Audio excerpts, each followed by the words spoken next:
Welcome to the Science for the Public lecture series. Science for the Public is an organization committed to bringing science information and issues to the general public. Visit our website for our program listings and blog.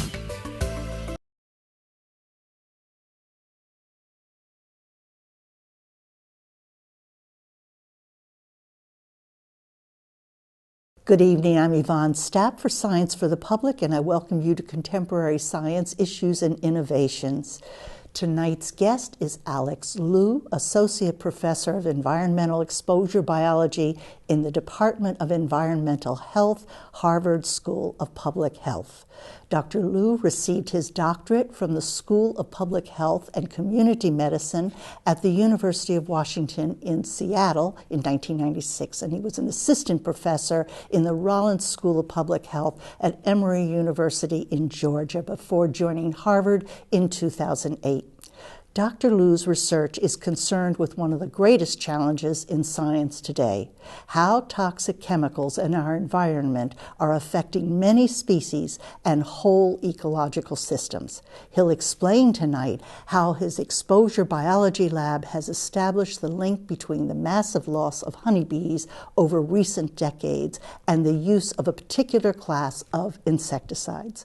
Since honeybees are essential for agriculture, there's an urgent need to determine the cause of this loss, known as colony collapse disorder. Dr. Liu is an assistant editor for Environmental Health Perspectives, one of the leading peer-reviewed journals of environmental health, and he serves on the scientific advisory panel to the U.S. Environmental Protection Agency. In addition to his outstanding research, Dr. Liu has led service to public health beyond the lab, which includes efforts to reduce the use of pesticides in urban housing. He's also engaged in making technical information about toxins like insecticides understandable to non-specialized. We very much appreciate Dr. Liu's leadership in both research and educating the public, and it is a great pleasure to welcome him tonight. Welcome, Dr. Liu. Thank you, Yvonne, for having me in the program. I'd like to get some background to start with, and that is about honeybees in general. Why are honeybees important? Well, first of all, honeybee is a very effective and efficient pollinator. In general, they pollinate 1/3 of the food that we eat every day. If you look at California, for example, 2/3 of agricultural products that California planted require pollination, which is done by honeybees. So it's very important, not for the ecological perspective, but also for human consumption, human nutrition perspective as well. Okay, so we need them, and by the way, I understand that they are now hand pollinating in California because of the loss of so many honeybees. So humans are out there trying to do some pollinating, which is not very efficient. Anyway, then the next thing is, what is this colony collapse disorder? If you could. So colony collapse disorder, or we call CCD, is a relatively new disease. It occurred in this country in 2005, 2006 by a surprise to many commercial beekeepers because they never witnessed such problem during their profession as a commercial beekeepers. So what happened is that when the hive was considered healthy and was ready to be overwintered in anywhere you possibly think, and all of a sudden, within a week or two, the bees in that specific colony disappear. And the beekeeper has a hard time to account for all the dead bees in the hive. So one of the beekeeper who happened to be interviewed by CBS 60 Minutes, he called USDA and asked them to send researchers or experts to Florida to check on his hive, because he said that this is a crisis. I lost more than 90% of the 40,000 hive that he's supposed to make a living of it. So this is, I will make a distinction that these commercial hive beekeepers migrate from one huge farm to another. Very much, is that true? Yeah, across the country. So they couldn't be, the sudden decimation of the bees couldn't be due to the stress of just moving these around, because they've been doing that for ages. Right. Okay, so that's that. So, and it was rather abrupt. Right. Okay, and then there has been a lot of controversy about CCD. And could you, by any means, give us a little background about the different perspectives from the environmentalists, the health officials, and so on? So in terms of the CCD itself, it's a symptomatic disease, because so far we couldn't find any possible linkage to the cause of CCD. I'm talking about the pathogen-wise. There are many factors that could put pressures on the survival of honeybee hives. For example, there are known pathogens that could take down the beehive really quickly. Or if you are the new beekeepers or less competent beekeepers, you could put harms on the beehives. If we have a prolonged winter in which the hive did not store enough honey, that single factor alone could trigger the death of the hive. But for all those causes that can kill one single hive, they all lead to the same consequence or observation, which is the beekeeper can look at the bottom of the hive and there are thousands of dead bees over there. But for CCD, it's totally different. That the hive become empty. All those adult bees left their hive in the middle of a winter, which they are not supposed to. They don't even know how to do that, right? Most of the time, when the outside temperature below 54 degrees Fahrenheit, bee wouldn't go out because first of all, there's no flowers, there's no pollen for them to forage, and also it's too cold. They will just drop on the ground and be killed. So there's their basic instinct. The bee will stay in the hive during the winter. But for them to go out and almost a suicidal act, it's unthinkable. Right. But that's the definition of colony collapse disorder or CCD. Okay. So that it's again that the hive empties. Yeah. And you're not finding a bunch of dead bees in the hive at all. Right. And I think you're going to make that clear again later. Okay, that brings us to research about this. Can you tell us, to start with, what do epidemiologists do? And that's your territory. So we try to identify the plausible cause or causes to colony collapse disorder at a time when it was first emerged in this country, which is 2005, 2006. The timing coincides with the new practice in terms of making genetically modified corn seed, which, because in the past we used this called Bt corn. And Bt is a bacteria that's in the environment. They secrete a toxin which is very effective in terms of killing insects that will otherwise harm the corn plant, especially the seedling plant, especially for those worms that are living in the soil. So we have been planting genetically modified corn seed that has a Bt in it for many years. But we do know that once we use a pesticide, doesn't matter if it's synthetic or natural, it will develop resistance. So 2004, 2005 was the year that the industry need to find a new solution for pest control. And they found this new, not necessarily new, but relatively new insecticide called neonicotinoid. The reason they were able to use neonicotinoid in their genetically engineering corn seed, because those insecticides are considered systemic, meaning that once you put it on the seed, and the seed itself, when they grow, the pesticide will grow with the plant. So the pesticide residue will be in every single tissue of the plant. So from the pest control perspective, this is wonderful. But if you think about the plant, the pesticide will not just stay in the plant. They will come out in pollens. They will come out in nectars. In fact, they will come out in the glutation drop that we seen in the morning. And those pesticides in those different medias are becoming detrimental to pollinators, like bees, who foraging on it. So in 2004, they start using neonicotinoids in those genetic engineering corn seeds. And then we know that we grow those corn, it's not for direct human consumption. We make different byproducts. One of the common byproducts that we use all the time is called high fructose corn syrup.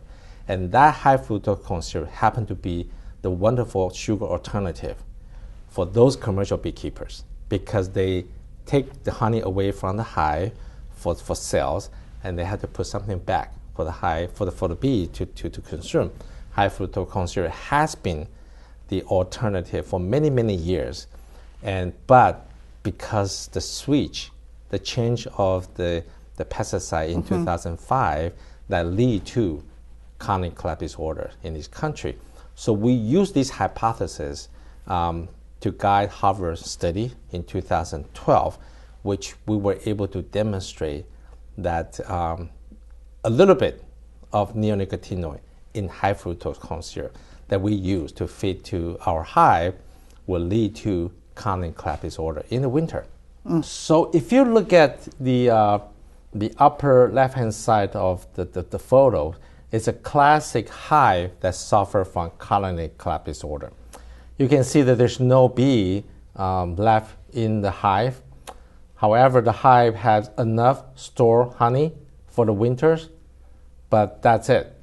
But if you look at the photo at the bottom of the pictures, it is the hive that successfully overwintered. Because that year, Massachusetts has a very long winter.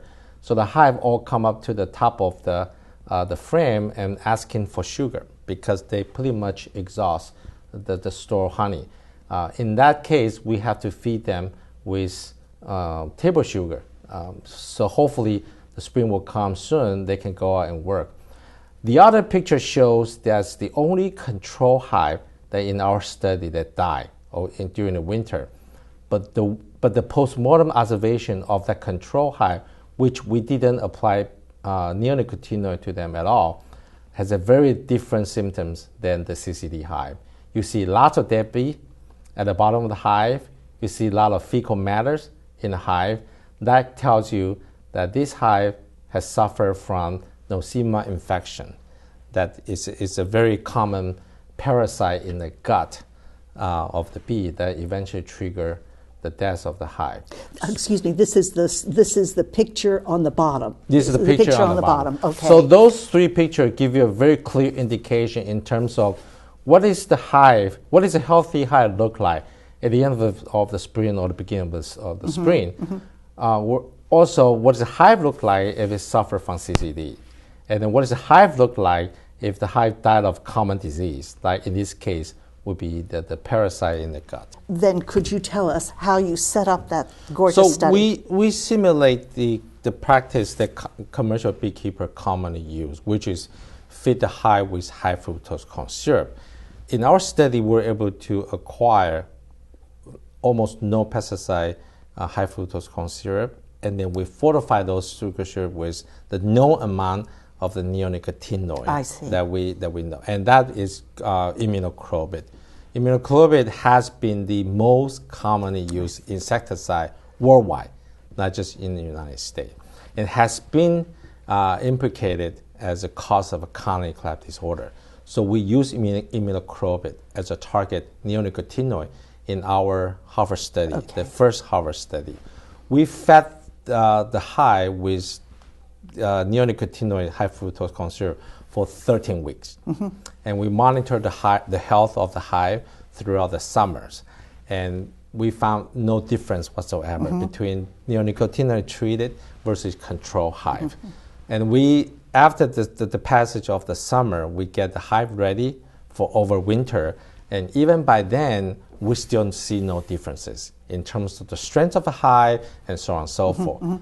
But magically, a week before Christmas, we start seeing the death of the hive, one after another one. and the symptom resemble to CCDs. Aha. Meaning that the hive just disappeared. Right. There's no adobes at the bottom of the hive. We couldn't even account for the number outside the hive.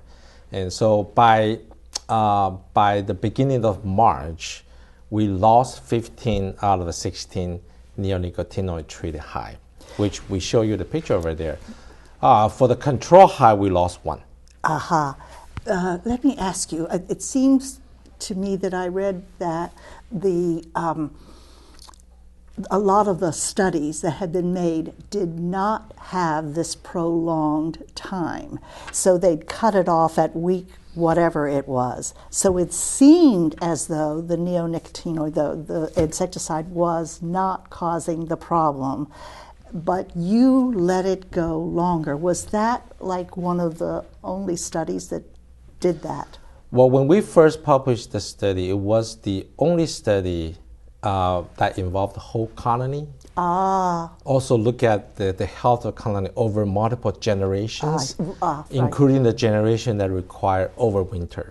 We've done so because we understood CCD often happen in the winter, not in the summer or in the fall. Right. So it is very intuitive for us to follow this research or experiment throughout the almost whole year.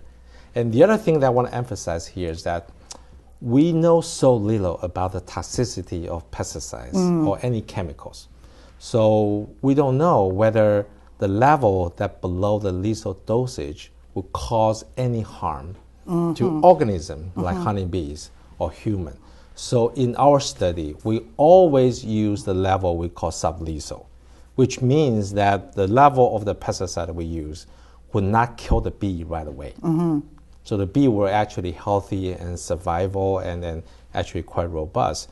But somehow, multiple generations later, the bee in the colony die out one after another.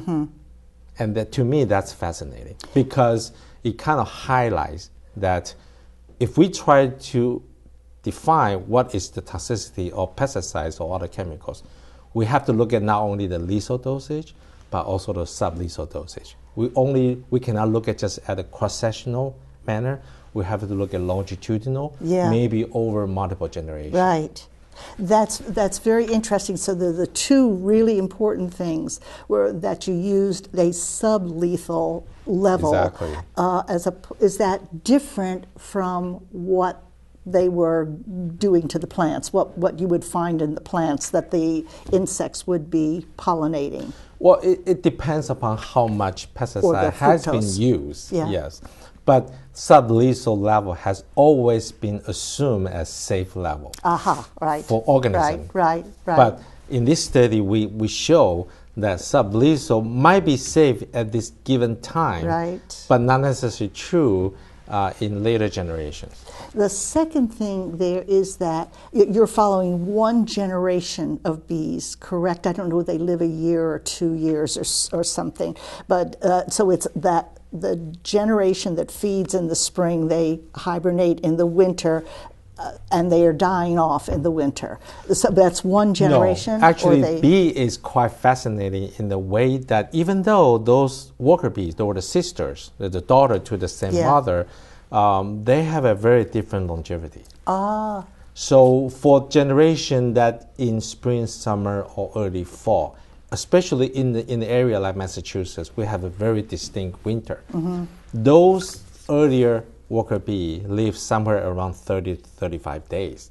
And then they die out naturally. By the time that the winter bee population emerge, which usually happen in October, those worker bees live somewhere around 200 days.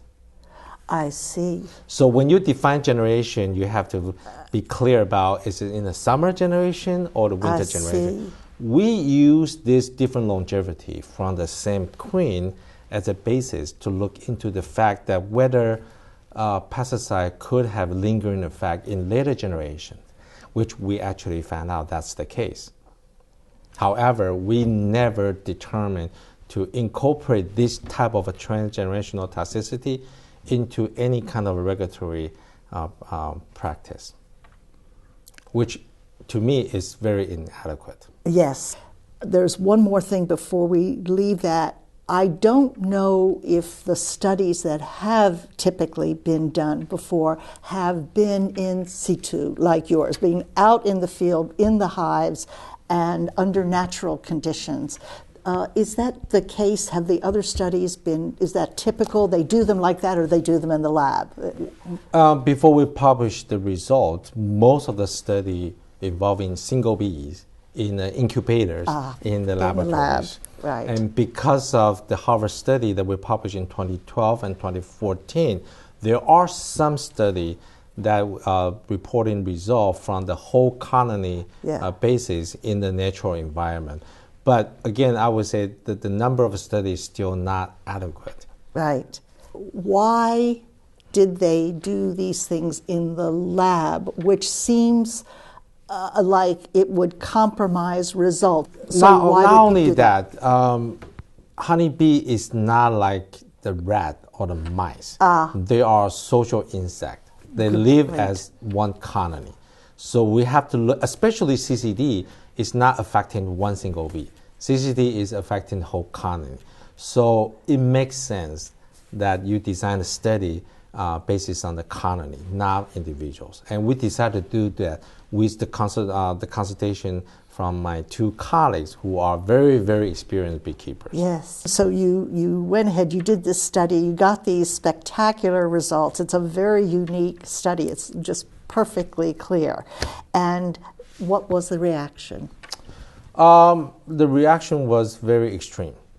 Some people believe that we are on the right trajectory to identify the most likely culprit to this horrible disease called colony collapse disorder, whereas many people believe that Harvard study was fundamentally flawed to some degree, that it probably make up and there's no basis, and so on and so forth. Even though you had all of this evidence. Not only the evidence, for people that criticizing Harvard study, they never want to talk about the establishment of the control hive right next to the neonicotinoid treated hive. So they omit that part, and to me that's right. It shouldn't be published. Unthinkable. Right, exactly. They'd have to take the whole thing. In terms of, say, environmentalists, farmers, you have different groups. How did these different groups react? You have industry, which I can predict what they had to say, but and research people. Could you say something about the reactions in these groups? Well, even among the scientists, beekeepers, and so on, the reaction also split. It's interesting. Right. Some beekeepers react very negatively to Harvard studies. Because of the fructose. Right. But some beekeepers found out that this is probably the result that has come too late to save their bees. Yeah. And also, to many academic researchers, their reaction is also very split. However, I would say that even though people has doubt on our studies, they don't want to replicate our study. And that to me is quite surprising. Yes. Because for the in the profession as a scientific researcher, if you found somebody's research is not holding up, or is erroneous, you will design your own study and try to come up with a different set of results. Right. But so far, there's no other study that actually aim to replicate Harvard study. How about environmental people? Were they more sympathetic to the results? Well, for people that are engaging in protecting the environment and ecology, they already suspect neonicotinoid is the most likely culprit to this horrible disease called colony collapse disorder. So once we publish a result, they're using this as sort of like the reason to move to the next step, which is to ban or limit the use of neonicotinoid. So for the environmentalists, I think the response is mostly positive. They want more from the government to face this and then to deal with this issue. I have to say this though, for the last 3-4 years, neonicotinoids it's not just the honeybee that suffer from neonicotinoid toxicities. There's a lot of birds that get killed by neonicotinoids. There's a lot of aquatic invertebrates or vertebrates that also got affected by the imidacloprid. It's not only because of the toxicity of those insecticides, but also their persistence. Yes. We know that they have a relatively short biological half-life, but for some reason, once those neonicotinoids were applied in the environments, their biological half-life become very, very long. So the whole food chain Right. in effect. So if you consider the lengthy biological half-life, and on top of the repetitive application on a yearly basis, we essentially are dealing with another group of a pesticide that resembles DDT. Exactly. I was going to say, it sounds like deja vu here, that we went through this. We went through this horrible denial period. Everything was dying. The birds' eggs and everything were affected. Why are we not putting an end to the use of neonicotinoids? There's a couple of reasons. One is that neonicotinoid is probably the only insecticide that is still considered safe to use. Safe. We pretty much exhaust the reserve list of the insecticides because every insecticide that we've been using, for example, organophosphate, run into the issue of resistance in the environment, also pose human health effect, has been proven by many epidemiology researchers. So neonicotinoid in this regard, relatively new, unproven, and that's why government believe that this is a safe insecticide. Government worry that by taking away neonicotinoid from farmers, from individuals, from households, from public health application, we left no tool to combat the pest issues and so on. So they're protecting neonicotinoid because there are no plausible, safer alternative. Although this is in fact not safe, and we don't know what the end result of, say, human health or larger mammals and but stuff if you is look at down the line. literature, there's not many literature that documenting the adverse health outcome, especially in mammals, as a result of a neonicotinoid. So it's a huge void there that we need to do more research. Unfortunately, there's not many funding out there that will allow us to conduct either mammal or human research. So you're not able to obtain the facts, you're not able to establish the facts because you can't get the money to do the research. Do you expect any help down the line in terms of support for the prolonged work? We have a very different regulatory mechanism compared to European Union, for example. So almost 2 years ago, the European Union decided to take action because of their how should I say this? Their constitution mandate that if a crisis is affecting either environment or human health, the government only need a little bit of scientific information, but they have to exercise the precautionary principle to do something to either mitigate it or prevent the further damage. We don't have that kind of precautionary principle in our Constitution, so Congress has no mandate to do anything, although I do believe that we have enough scientific result to merit action. So in this case, I would say the most effective and timely action that we can do is from municipal local level. From the local level. If the local decided that we have so much risk, losing bees and so on and so forth, then they can decide what they're going to do. And if we can have more municipalities to be on board to look into this matter and decide whether they should either ban or limiting the use of neonicotinoid, I think by then whether Congress want to add it or not doesn't matter because we have a lot of towns and cities decided to phase them out.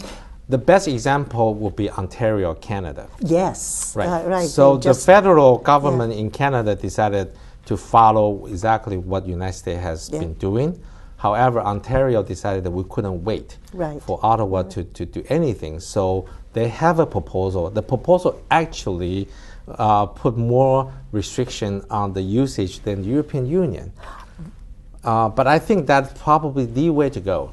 And I'm very, very looking forward not only to see the passage of this regulation, but also to look at how effective this new regulation will be in 2-3 years. Right. And see whether really we couldn't live without neonicotinoid. Yes. Well, on that, what is your feeling about that? Do you think that it's worth it? The argument we get from the farming industry in particular is that we can't possibly do without these massive insecticides. Well, pesticide is the identical issue to the abusement of antibiotic use. Absolutely, yes, okay. We couldn't live without Yes, antibiotics, but the reason we have antibiotic crisis is because we abuse the usage of antibiotics. Yeah. Pesticide is exactly the same things. I see. Farmers were told to use pesticide even though there's no pest issues, even though there's no weed problem. They still use it. Yeah. So we do know that when you are dumping chemicals on the organism, doesn't matter it's human or weed or insect, they will develop resistance. It's just a matter of time. Right. So what happened right now is that we are exhausting the pipeline of the pesticide that we can use. So right now, if we also take away neonicotinoid, then we really have no other pesticides. Yeah. The government had to go back to look into whether we should use DDT or use not, organophosphate. Yes. So this is, to me, is a crisis. Need to have a broader discussions. We cannot let agrochemical to decide that what farmers should spray, when they should spray. I think farmers need to come to the common sense education. So hopefully we still can use pesticide in the more mutual benefit way. So we can preserve those pesticides when we really need it, especially when we are dealing with public health crisis. We're talking about West Nile viruses. We're talking about the triple E issue and so on. There's so many bird flu going on right now on the global basis. If we really have no pesticide that we can use to kill those pathogens, then I think we are in serious trouble. Okay, so you need to have something. This doesn't appear to be the solution in any case. In terms of other countries, as for example, you mentioned you had to actually publish this outside the United States because it's so hard for researchers doing this kind of stuff to publish in the United States right now. What the attitude of other countries, what is the situation in terms of dealing with these neonicotinoids now? So as far as I know, European Union is working on their new risk assessment, dealing with chemical like neonicotinoid that we know so little about their toxicity, both at the lethal level and at the sublethal level. So they are drafting a new risk assessment protocol, hopefully will be adequate enough to deal with chemicals that can pose similar problem like coronary collapse disorder. And I really welcome that effort because that we have been ignoring the sublethal toxicity, not just for pesticides, but for many chemicals that we expose on a daily basis. We really need to look at this sublethal effect, not only in this generation, but multiple generations. Because the sublethal, is it because it's retained in systems passed on and in food everywhere? Return in the sense that they modify our GMO. So we pass those impaired GMO to the next generation, to the next generation. It's a matter of the time, of the condition.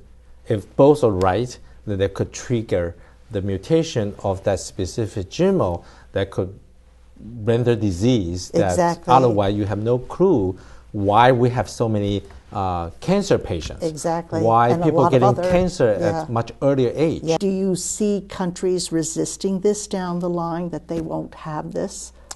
I'm sure that there are going to be more countries that would look into this neonicotinoid and the sublethal effect, not only in bees, but many other organisms, including human down the road. There are some studies showing that neonicotinoid at the sublethal level could affect neurological effect, especially in fetus. Yes. Not in human fetus, but in animal fetus. Yeah. And that is a concern. Right. I hope that we were able to conduct more research, both the in vivo, in vitro, and human study, to make sure that we understand the whole issue of lethal and sublethal level of neonicotinoid. I was thinking, you said not necessarily humans, but we have workers all in many fields here, especially in this big agriculture, and there are pictures in the press of these people being sprayed, basically because they spray from above or wherever, and they're told that everything's okay, and you think immediately that some of these women must be pregnant, but it might affect everybody. Do you think so? Is there a possibility that it affects human fetus?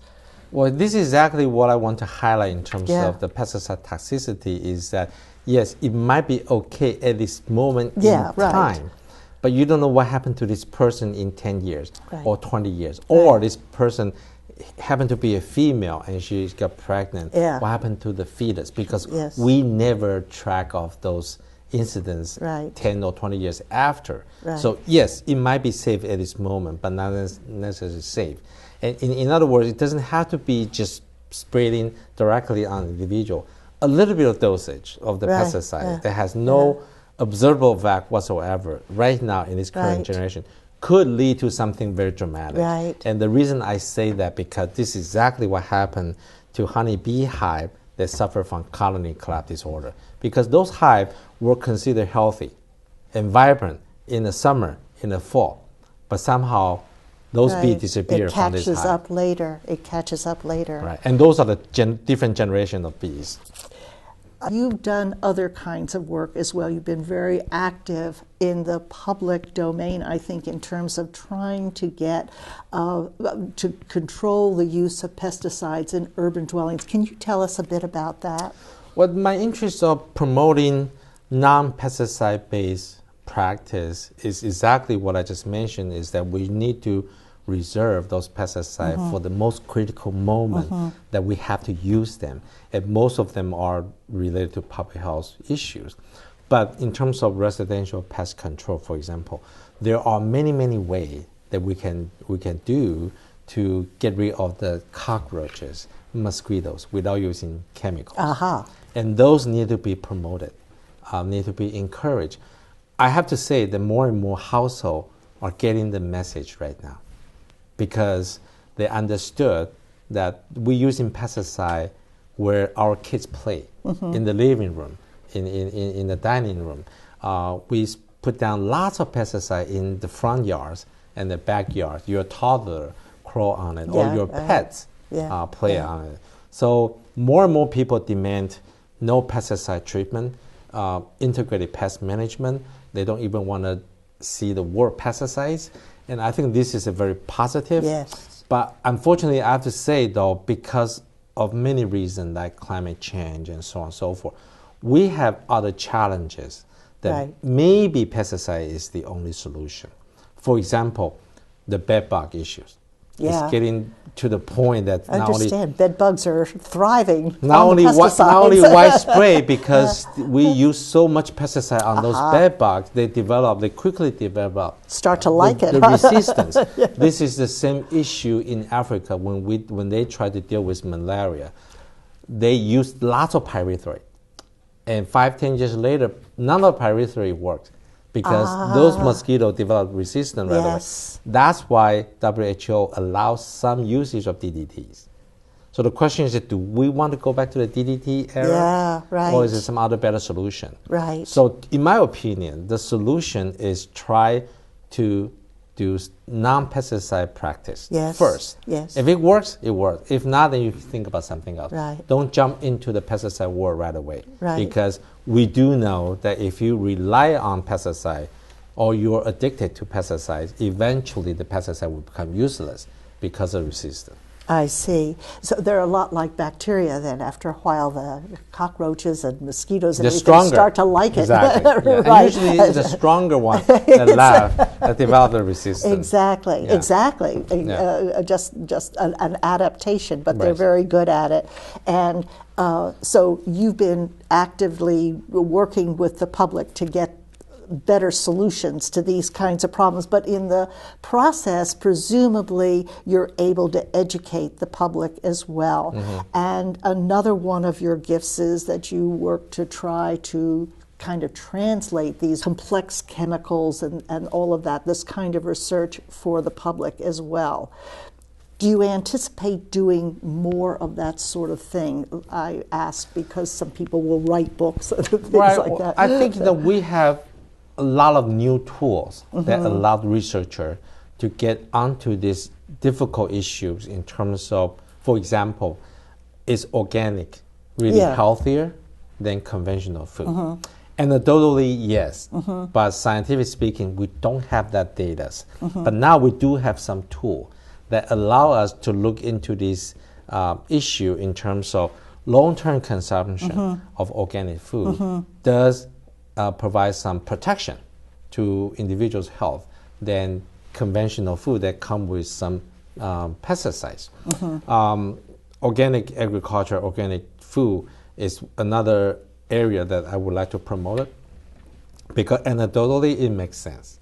It protects environment, it protects your watershed, it protects the soil, and you produce food that has no synthetic chemical in it. But how to prove that's the case will require some very, very dedicated scientific research. It's not that we will have it tomorrow, but hopefully we will have it in the near future. Right. I'm impressed, by the way, with the rather quick turnaround in a country that has been heavy on processed food and agribiz for years, since post-war period, and suddenly we've been through the organic phase for a while, but it was a minority. But now there's a tremendous interest in it, in small community area farms and so on. So there may be hope in that regard. It's not that difficult for people to finally realize that pesticide might be the reason for the increasing disease burden in the society, because especially in this country, we clean up the airs, we clean up our waters, we make our life better, right? How come more and more people are getting sick? Yes, right. What's wrong and as with, you say, younger. What's wrong with these pictures? Well, if you look back, there's only one thing that we haven't dealt with yet. That is the food. And everybody has to eat. Right. Right. And if you look at what people were eating 10 years ago compared to today, it's a dramatically different because more people decided that I don't want this. I want to go to the local farmer's market. I want to buy my CSA. I want to buy directly from the farmer who I know that they didn't use pesticides. So there is a change. The change is not because spontaneous. It's because a lot of observation. People decided I'm going to take this on my own hand. I cannot wait for government to tell me which one's better. But I do know anecdotally, the apple that has no pesticide has to be better than apple that with a little bit of pesticides. Organic so this is something that we in the academic setting would promote it because it's a win-win-win situation. Farmer is a winner if they're willing to produce healthier and organic produce, right? Environment is a winner because there's no less synthetic chemical into the environment. Consumer is a winner, although they have to put out a little bit more money to buy organic apples, but at the end, they get healthier and so on. So if you look at the picture, and this is exactly what we should promote it, and we cannot wait until government to tell us what to do. Right. Well, we really appreciate your efforts on this, and I definitely thank you for that. Before we close, I would like to just get a little bit of background of your own personal background. How did you get into this field? Because when I was in the doctoral program, our research is on the east side of a Cascade Mountain in Washington State. I personally witnessed lots of pesticide usage. And to me, that's not necessarily. But when I talked to the farmers about the usage of pesticide, the answer was, what else we can do? Right. Never occurred to anybody. Right. So there's a misconnection there. Yes. But I have to say that was the 1990s, right? But now it's 2014, 2015. More and more farmers decided that maybe organic practice is the way to go, not those conventional chemical-based agricultural practice. So I do see the change, and I hope the change will continue. Yes, I hope so, and we appreciate your great work and wish you all the best success. Thank you very much. Thank you very much for joining us tonight, and I'll let you just talk.